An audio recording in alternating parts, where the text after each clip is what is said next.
एक बच्चा अपनी माँ से बोला, मम्मी कोई कहानी सुनाओ ना। माँ बोली, बेटा मुझे तो कोई कहानी नहीं आती। हाँ तू थोड़ी देर रुक जा, तेरे पापा घर आएंगे तो पूछूंगी कि इतना लेट क्यों हुए, तो देखना वो कितनी कहानियां सुनाते हैं। पिछले दिनों अमूल वालों ने दूध के दाम 2 रुपए लीटर बढ़ा दिए। इससे अच्छा भाई साहब हमारा दूध वाला है, दाम नहीं बढ़ाता बस पानी बढ़ा देता है। एक बार एक आदमी अपनी आंखें डोनेट करने गया। तभी काउंटर पर बैठे क्लर्क ने शराबी से कहा कि कुछ कहना चाहते हो क्या? शराबी बोला, हाँ जिसको भी मेरी आंखें लगाओ उसे बता देना कि ये 2 पैग के बाद ही खुलती है। एक व्यक्ति घर में पुराने कागजात देख रहा था। तभी उसकी धर्मपत्नी का 11वीं कक्षा का रिपोर्ट कार्ड हाथ में आ गया।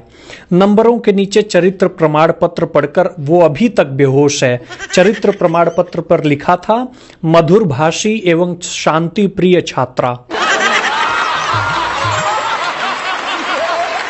जियो के रिचार्ज बढ़ने के बाद कुछ लोग जियो से पोर्ट कर रहे हैं बीएसएनएल में और अन्य कंपनियों में।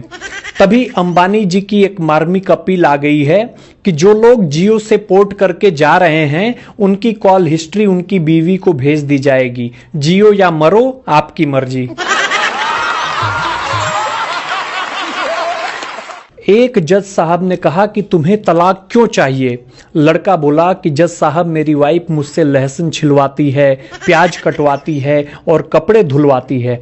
जज साहब बोले, इसमें दिक्कत क्या है? लहसुन को थोड़ा गर्म कर लिया करो, आसानी से छिल जाएंगे। प्याज को काटने से पहले फ्रिज में रख दिया करो, काटने के समय आंखें नहीं जलेंगी।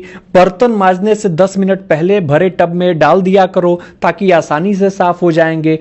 कपड़े सर्फ में डालने से आधा घंटा पहले सादे पानी में भिगो दो, दाग आसानी से निकल जाएंगे और हाथों को भी तकलीफ नहीं होगी।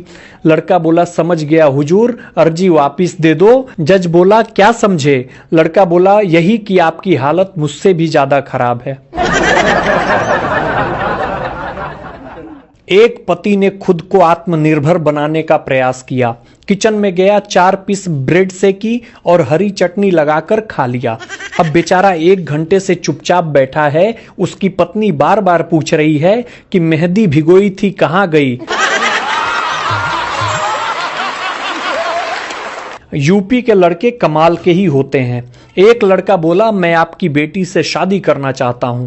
तभी लड़की का बाप बोला, कितना कमा लेते हो? लड़का बोला, 18,000 रुपए महीना।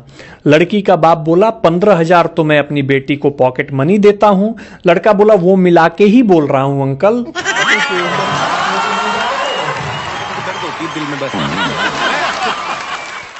एक आदमी संडे को डॉक्टर साहब के पास गया।